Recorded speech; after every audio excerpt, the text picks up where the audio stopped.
What's up, guys? It's Mystic Zach. Welcome to the Kiss and The Myst podcast presented by Worldstar Hiphop and brought to you by BetOnline.ag. I'm here joined by my co-host, your favorite rapper's favorite rapper, Jadakiss. What's good, baby? Mystic Zach, what's up, baby? What's up, y'all? You know who it is, your boy Jadakiss, along with my brother right here, the Myst, Mystic Zach. We got a special guest for you guys today. I'll let Zach introduce him, and we're gonna get right into the proceedings. You know, on this show, we've talked about football, we've talked about basketball, we've gone over all the sports, but one thing we haven't gone over is MMA and the UFC. And today we have the honor and privilege to welcome one of the pound-for-pound best fighters in the sport of MMA today, the king of hot sauce, El Diamante, the Diamond, Dustin Poirier. My man, what's up, bro? Thank you. My bro. What's up, brother? What's happening? All right. Appreciate you guys having me, man. Appreciate you. This is a big look for us. This is an honor. Let's get right into it. Let's go. Man, every day on Twitter, I see you engaging with a certain fighter named Nate Diaz. Oh, Nathaniel. Nathaniel, yeah. Yeah. Is that up next for you? I call him by his Christian name. Yeah, I hope so, man. I hope that's the plan. I think it makes sense. You know, I've been through the trenches at 155 pounds. I feel like a fight at 170, it's time to do that, and we'll see. How does it go? How does it go getting your next opponent? Do each of you have to agree or sign off for both camps, or how you pick your opponent?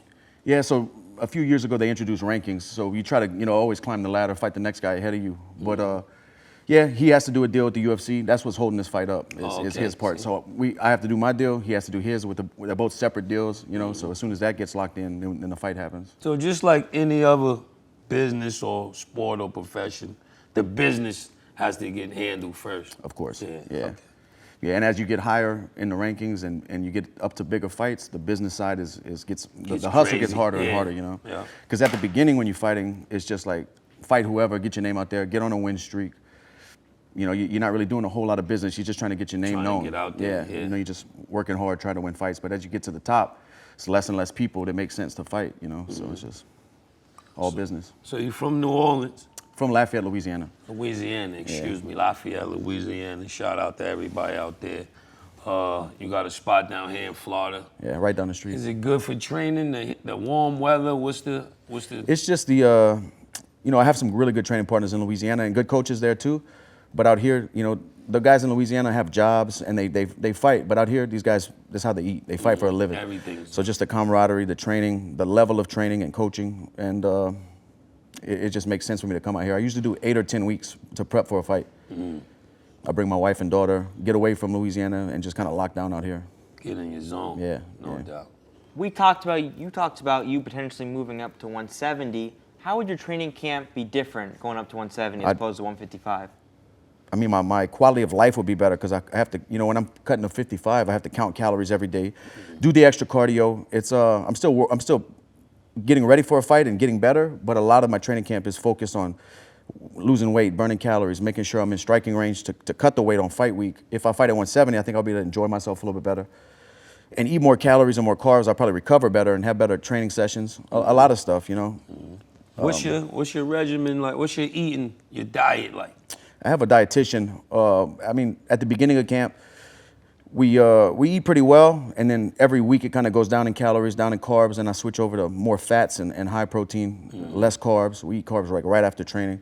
It's like cycle. It's they phase it out, Okay. And I usually try to get within 12 pounds of weight on fight week.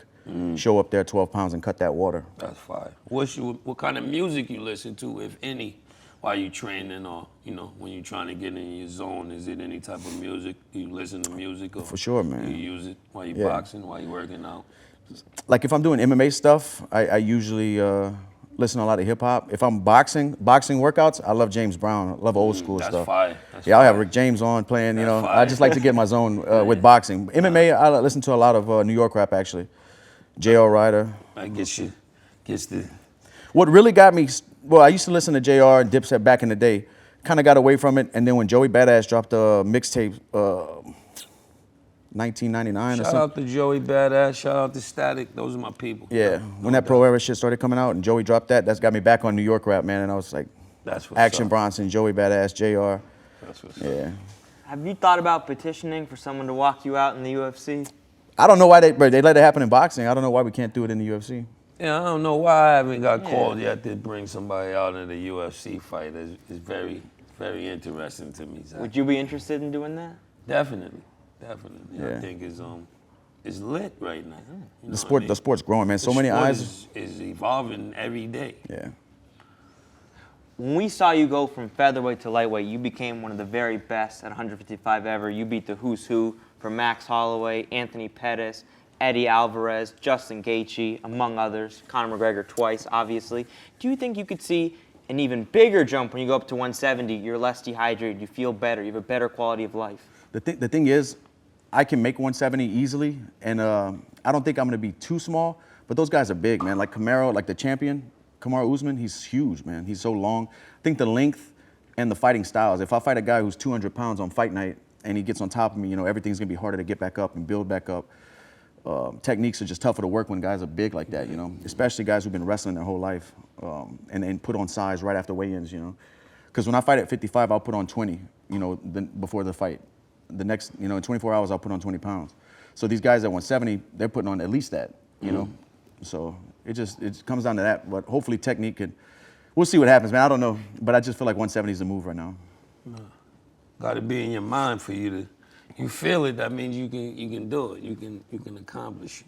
Yeah, I just want to be as deprived throughout training camp. I feel like bumps and bruises last longer throughout the weeks of training when I don't have as many calories to recover, sleep well. I'm hungry all the time. Now, in every business, there's always some politics. I know there's some stuff that goes on in UFC, MMA that you probably disagree with. Of course. As being like the artist. The fighter is equivalent to the artist, and we always on the bottom of the totem pole for some reason. Do you experience that in your profession also? Yeah, sometimes I feel like the company, to the fans, the company's almost bigger than the talent sometimes, Mm-hmm. And I don't like that. I think, a lot of fighters get overlooked, especially outside of the UFC. UFC's a great company, has some of the best fighters in the world. But there's Bellator, there's a lot of companies out there that these guys are beasts, man. Mm-hmm. Guys, names you've never heard of that can come in the UFC and make waves in the top 5 of any division. UFC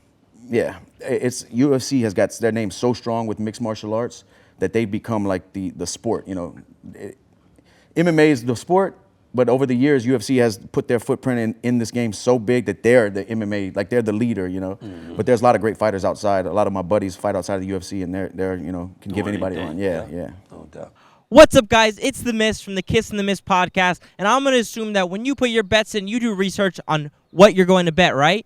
But what about where you're going to bet? BetOnline.ag is an OG in this sports betting game, and they've been the most trusted sports betting site for over 20 years now. If you want true trust and satisfaction, go with Worldstar Hiphop's official sports betting partner, BetOnline.ag, and cash in with Kiss and The Myst today. There's been more and more of a spotlight on UFC fighter pay. Do you think that's something that needs to change? Yeah, I do, and I think it has slowly, progressed, and guys are starting to get paid more.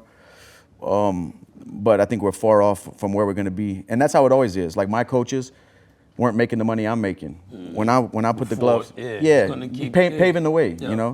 When I hang the gloves up and I start helping younger fighters, they're probably gonna be making more than I was making. That's just the way it goes. But the sport's growing crazy because since we got on Fox and now we're on ESPN, it's a mainstream sport. They call it the Big Four. I think we might have bumped out hockey or something. It was baseball, hockey, basketball, and what else? There was 4 big ones in America, and UFC's in the top 4 now. That's so dope. With that comes more viewers, more money, more sponsorship money, bigger platforms. And you're a big part of that. I mean, you're main event in 2 of the 3 biggest pay-per-views ever, winning. So did you take pride in that you were able to grow the sport and help it evolve? Yeah, I try to remain a student, like in my mindset when I go into training or when I look at the whole game, I try to remain a student. Because if I act like I've been there and done that, or if I know more, then I just want to get there, mentally. But looking back on everything, I've done a lot in the sport, and I'm very proud of the journey I've had. Everything me and my family have is from scrapping, and I'm proud of that. It's not the easy way. With that being said, how you feel about giving back, youth activities, giving back to, when we came from the bottom, you always got to give back some hope and let them kids from them kind of neighborhoods know that they can make it out of there? Yeah, we do. I actually have a nonprofit called the Good Fight Foundation. Me and my wife started it in 2018, and we didn't know anything about the nonprofit world and stuff. We just kind of like mom and pop shop started it. We made our own website. What was happening is I was moving from Florida back to Louisiana, and I had these drawers filled with fight-worn stuff from over the years, you know. Yeah. Like your first fight in the UFC's, and you know, that stuff means something. Bloody shorts and gloves, you don't wash it, that means something. But you know, I have 27 or 28 fights in the UFC now, and I can't have 30 pairs of bloody shorts, it's gross. So we were moving back, I was loading up a U-Haul, and I was like, what can I do with all this stuff? It's cool, but I have too much of this. And we started auctioning it off and donating. We donated to like a fallen officer in my hometown of Lafayette.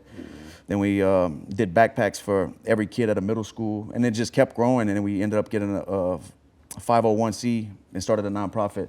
So now we do all types of stuff, and what I do is try to raise money with fight-worn memorabilia. So every time I fight, my gloves, shorts, everything I walk out in, we auction it for 1 week on the internet, and we donate the money to something local, or we do our own things as well. That's dope. That's awesome. Yeah. And since then, man, we've been all the way to Uganda, building housing and water wells in Uganda for the Pygmy people, and teamed up with Pacquiao for the building of the houses, and Justin Wren with the Fight for the Forgotten. So we're really trying to make a difference. Because I'm going to fight for me and my family regardless. So the checks I get from fighting, that's for me and my family. But anything else I can stack on my back and bring in with me, that's just good energy. Oh, that's dope. Has that always been important to you, giving back? Yeah, because I know where I came from, I know they just need something to focus on. To get off the streets, to try to be the best at something. Fighting changed my life, man. I was definitely on the wrong path, and fighting gave me something to focus on. And if it did it for me, I know it could do it for these kids. So I just try to spread the word, you know. That's it. Just be good. Be a beacon of light for these young kids, because, like, by no means I want somebody to try to think I'm up here, I'm perfect. Yeah. I do a lot of dumb shit, and I'm gonna continue to do it probably. No but I doubt. try to be better every day, and you know, just try to pass on the knowledge I've learned through those, you know, mistakes. That's fire. What other sports do you enjoy watching or playing? Or? Boxing, football, NFL for sure, man. I make as many Saints games as I can. No doubt. Even Who dat? Even though coach left and Yeah. quarterback y'all left. Gonna be all right, and though. Y'all gonna be all right. That should Michael be Thomas all right. is coming back though, Yeah. and then James Winston. Yeah. Y'all gonna be all right. I think see how y'all his be leg all right. rolls up. Who that nation should be all right. I wish we would have kept Teddy, man. Really, I wish we would have kept Yeah, Teddy. fuck with Teddy. I think they gave like Teddy? Bridgewater Yeah. a bad. Local boy. He got hurt and he got a bad rap, but he was doing great. Yeah, He was I doing, thought so too. He was doing excellent. I thought so too, man. Teddy's been underrated his whole career. Yeah, he's had some bad breaks though, right? With the knee early on. Terrible Yeah. leg Injury. He had some injuries, but he always came back strong. It'll be interesting to see Taysom Hill at tight end though. That's gonna be interesting because they're keeping him there. They said. Oh, they're gonna leave. They're Taysom keeping him at tight end, yeah. That's hell. So But he we'll can see. move around though. He's like He's a a high value. I don't feel like tight he's the- end. He's a hybrid. He's a hybrid. He can do all type of stuff. He's the fastest man on the team. They're paying a Yeah. lot for a tight end. Yeah, we'll For see what sure. happens. Now, who's a bigger Saints fan, you or DC? Me for sure, man. DC is from California, bro.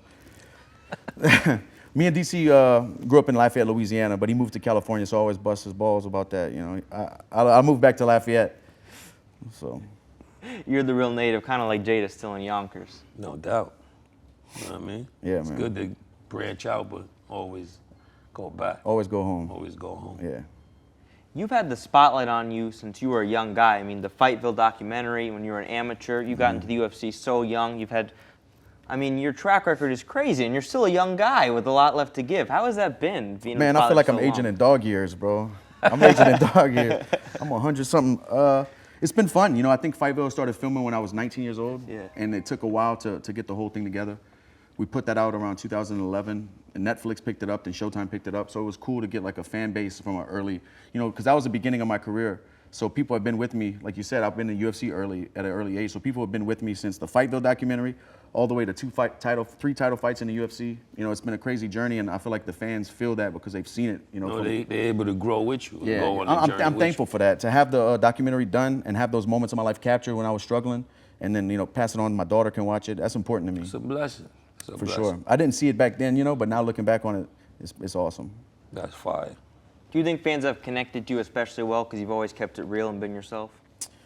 Yeah, you know, I feel like in this fake ass world, bro, being yourself stands It's out. the best thing you can know? do. Yeah, it stands out because everybody else everything's fabricated, you know, everything. How much is fabricated in the UFC with these fighters? A lot. A lot. Yeah. More than the fans know? For I sure. say only probably the promotional tip, because inside the octagon. No, But that's what Yeah, keeps me in love with the sport, because all these guys can talk, be crazy, portray things they're not outside, but when that bell rings, it's truth. You can't lie. There's no hiding, no lying. So that's what keeps me in love with the sport, because I know it's the truth. You know. I was just about to ask you the passion. Like, how's your drive and passion still after being so successful? And you just answered it right there. Yeah, that's the part I love. That's honestly, man, it's one of the only things I still love about this fight game is that the realness of 15 or 25 minutes. You can say whatever you want before, but the truth, we're gonna find out. You know, we're gonna find out. Do you think the lightweight division is the most talented division?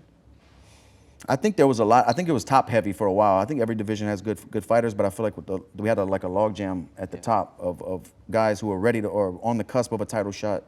But the landscape, you know, with Khabib retiring now, Chandler coming in, that kind of mixed things up too. Yeah. I think it's just been murky, man. It hasn't been a clear view of the top five, but we'll see. I think Tony and Chandler, that'll clear up some stuff.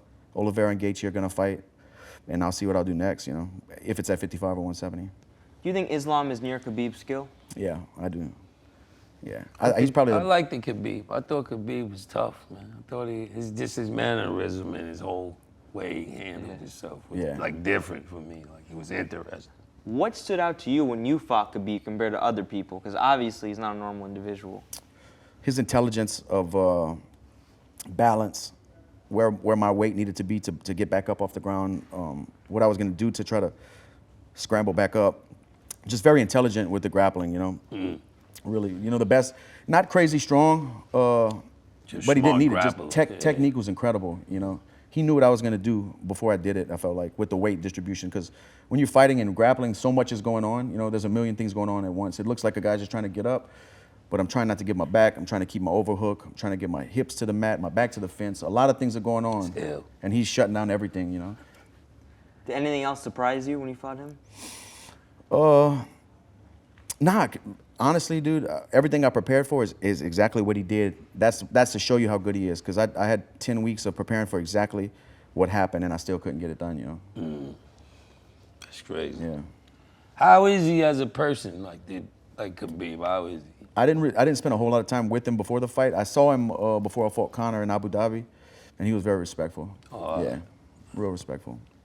He seems raw. He always picks you. He did some stuff with the Good Fight Foundation, right, after you guys fought? Okay, yeah. So we swapped shirts after the fight. He gave me his shirt, and I auctioned it off. And then he sold my shirt, and then Dana matched the money raised, and it was like $100,000.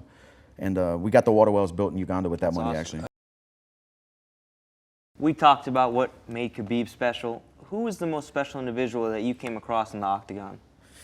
Dang, you know, Khabib is. I don't know who else has gone. Who else wrestled a bit? The Ringler brothers. Oh yeah. See? I don't know. I don't know anybody else who's arguably never lost a round. You know, they're saying in his career he's 29-0. I think he retired at 29-0, right? Yeah. He might have only lost 1 or 2 rounds in his whole career. It's incredible. In mixed martial arts, there's so many variables because you have grappling, striking, jiu-jitsu, but you're all the limbs, you know, 8 limbs, elbows, knees, hands, Use feet. it all, everything. Everything. There's so many ways to win and lose. To go undefeated, like fighting the best guys in the world, it's incredible. That's amazing. Incredible. Yeah. Incredible. The only man to do it. Yeah. And why did he retire? He just wanted. I don't know. I mean, he kind of ran through the division and proved he was the best at the time. I think his mother wanted him to retire. His father passed away. Oh, okay. And, I know it was something like that. And his dad was really, close with him. Big time. We've seen a big rise of Dagestani wrestlers. It's the new thing. These are the guys dominating the UFC now. What makes a guy from Dagestan or Russia, for example, a different kind of grappler than an American wrestler? They're writing. They just do things a little bit differently, but I believe they start at a very young age over there, and that's life, you know, morning to night. That's what they do. I don't know what exactly, put my finger on what makes them what they are, but it's a whole different style, man. It's hard to deal with. Yeah. Another guy coming up, not from Dagestan, but a similar region, Khamzat Chimaev. What'd you think about his war with Gilbert Burns? Did that get you excited? Yeah, I mean, I thought he was going to beat Burns. I like Burns as well, but whenever he started getting rocked, he started looking tired, started bleeding, you know, that was the first fight where we saw that he was human. because he's been running through guys before that. It was exciting. I want to see him fight again. You know, the UFC's building him up. You know, they say everybody gets. You're gonna meet your match sooner or later. Yeah, yeah. Mm-hmm. Especially the longer you stay in this, your day's gonna come one day. You know, unless you could be. Yeah. Dana said what's next for him. He's gonna fight the number 1 guy at welterweight, Colby Covington. What do you think about that matchup? Man, if he doesn't get tired, I think he beats Colby. You know, I think his striking is probably, he's a heavier puncher, and he can wrestle just as good as Colby. You know, so Colby won't be able to drown him out. Yeah. Big dude for 170, right? I've never seen him in person, but they're saying he's huge. I know he fought at 185 as well. Yeah. Yeah. Your style is Brazilian Jiu-Jitsu? Thug Jitsu. Thug Jitsu? Yeah. That's hard. Break that down. Thug Jitsu is the art of the modern day beatdown. Eve Edwards from Austin, Texas, started Thug Jitsu. Thug Jitsu was hard. Man. Respect Best the fight legend. face. Eve Edwards is the uncrowned king, man. He was the lightweight champion before they had the belt. He knows that. All the hardcore fans know that, and he was a good mentor coming up. Thug Jitsu was hard. We talked about this a little bit earlier, but you started boxing before you started mixed martial arts. Yeah, I thought I was gonna be a boxer at first when I first started combat sports. Is that love for boxing still there? Do you want to get in there and do a boxing match? Man, I would love to, but I got a pretty big contract with the UFC. I won't be a free agent for a while. Yeah. I would love to.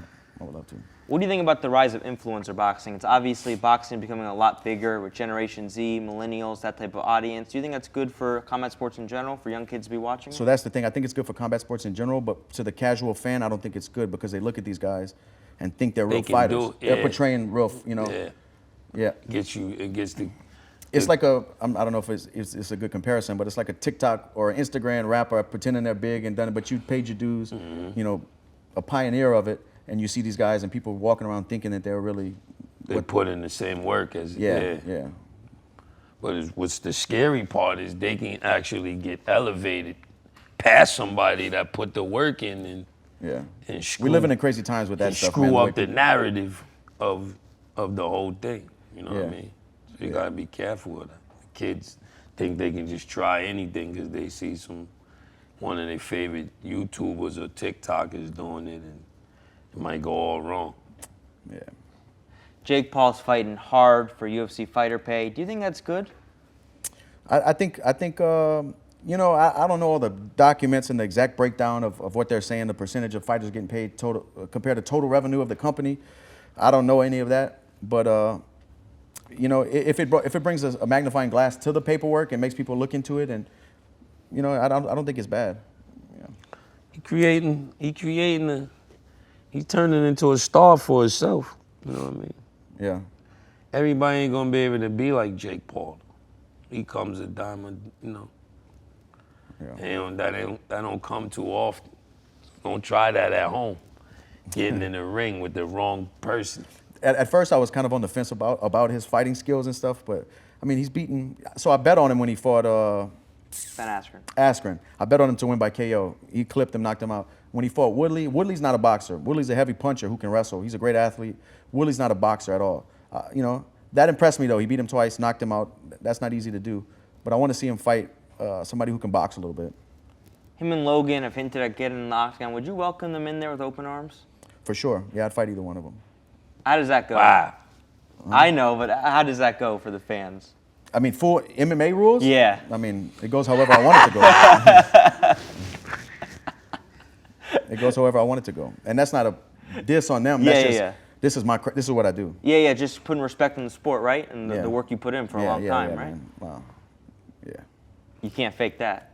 No, we that's talked the truth. about That's 8 the truth. limbs, all the different skills from jiu-jitsu, Muay Thai, kickboxing. Boxing. So many different things. Yeah, man. Judo. Thug Jitsu. Thug Jitsu. Jitsu. Do you think mixed martial arts is the hardest sport in the world? Yeah.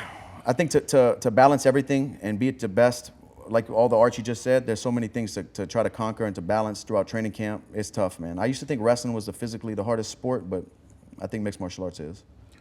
I think mixed martial arts is by far. Just the preparation, it's only 5 rounds. That's telling you how serious it is. That right there is let you know it's 5 rounds of death. playing around if you want. You know, we wear 4-ounce gloves, so a lot of cuts. We throw That's- elbows, yeah. so it's a lot of cuts. The work, I think, is probably similar to boxing. You still got to bust your ass, but to be on top of all the different aspects of the mixed martial arts, to mix them all together and be good at all of them, that's the hard part. That's hard. Another big thing is boxing has been around for hundreds of years. Mixed martial arts, relatively new. Yeah. There's new styles, new ways of fighting, new techniques coming out. You have to stay on top of your game. How have you been able to constantly elevate and learn new skills? By being at a gym like American Top Team, where I'm surrounded with guys preparing for huge fights, that elevates everybody in the room. You know, even if I'm not in training camp, if I'm just there helping, I'm around, you know, great fighters. Like you said, it is a new sport, so it's always evolving and changing, and you have to stay on the cusp of that, you know. And I think I do that well. Like if I have a long break between fights, like right now, I was here 2 weeks ago. I came for a week just to get back in the gym with my team and my coaches, because I train back home, but I came here just to be back around that level of fighting. If you stay a student, like I said at the beginning, You always be good. yeah, you always be on the edge of the new stuff. Conor McGregor, he was running around going to boxing, not really doing as much mixed martial arts as someone like you. The second fight, you knocked him out. You showed the evolution. You threw a lot of calf kicks. You Right, made exactly his leg that. dead. Yeah. Do you think it's a Killed perfect his example? leg. Yeah, see, and I had Twice. experience. I fought in the Barclays Center a few years back, and the guy was throwing calf kicks, and that was the first time I've ever seen that. And I've been fighting for 13, 14 years at the time, so it's like something that really started taking over the game, and it's a huge weapon that we weren't doing before. Years ago, we weren't throwing calf kicks; we were throwing thigh kicks, but calf kicks really cripple you, man. Do you think that was a big wake-up call for a lot of guys that they got to up their skills and get with it? Yeah, I think so. The guys who have implemented calf kicks and put it in their game, I mean, once you get a guy's legs hurting, you know, it opens up the boxing, it opens up the wrestling. It's part of mixing everything. But the calf can't, like structurally, your calf can't take that many shots. Tell me about it. I can take one right It hurts now. me My shit watching is- it. Yeah, the muscle on the side of your leg, there's not a lot of room. It has pockets, and whenever it fills with fluid, the fluid can't go anywhere. So they get something called compartment syndrome, and it like kills the nerves in your foot. It's painful, man. Yeah, that's it. Yeah. I'm about to start trying that. We talked about the new techniques, new stuff like that. Is there anyone coming up right now in mixed martial arts or in the UFC that you feel very strongly about that you think has a really bright future? There's a guy here who fights for Bellator at American Top Team named Cody Law. He's a featherweight. He's undefeated right now. Great wrestler, good boxer. I think he's going to be a star for sure. That's dope. Cody Law. Cody Law, yeah. I Cody think he's Law, gonna be a watch star. out for that guy. He's ladies and dedicated, man. He's a gentlemen. student. He's dedicated. Yeah. If you get the El Diamante stamp for That's hard work, You know what it is. Yeah. you know what it is. He's you doing know? it. He's doing it. He's paying his dues. What's up? It's The Myst from the Kiss and The Myst podcast, and Worldstar HipHop proudly endorses BetOnline.ag as its official sports book and proudly recognizes it as the OG in the sports betting world. Let's get that money with BetOnline.ag. All right, champ. We went over everything. We talked about the fighting, everything else. Let's get into what you've been doing lately. Tell us a little about your hot sauce. Yeah, Poirier's Louisiana-style hot sauce. This is something that happened during the pandemic when I was stuck at home. There's the bottles if you want to see what it looks like. Ew. It's I'm from Louisiana, so you know hot doubt sauce. hot sauce is big It's over there. a big deal. I But always bring my mom some back when I go. I love over there. I love cooking, and I knew I always wanted to do something in the culinary world. And whenever I was home, stuck at the house in quarantine, I started putting this together, reaching out to companies, using different ingredients, seeing what I liked and what I wanted to try to capture in a bottle, and we did it, man. I'm really proud of this. This isn't like a white label sauce that I just put my name on. This is developed, and we did this together with the You company. went all the way through with it. Yeah, it all- was. I didn't just slap my name on this. We made this. No doubt. Yeah, and It's I'm always proud of better it. like that. I've heard you speak about a potential new show called Food Fight. What's up with that? So I signed a Complex is shopping it around, man. I signed a deal with Complex. They're shopping the Food Fight. It's a. I want to go to different cities, like say I go to Philly. I want to go. Boxing's big in Philly. I want to go to some boxing gyms that mean something to the city, and then I want to go to some local restaurants that mean something to the city. So I'm combining two arts, that I'm passionate about. That's fire. Food Fight. Yeah, I'd like to go to different cities, different countries, and just explore martial arts or whatever's local to that area, and the same thing with food. Because everybody has a story to tell. I want to interview the gym owners, the restaurant owners, and make it like a interesting piece that tells a lot about where the people are from.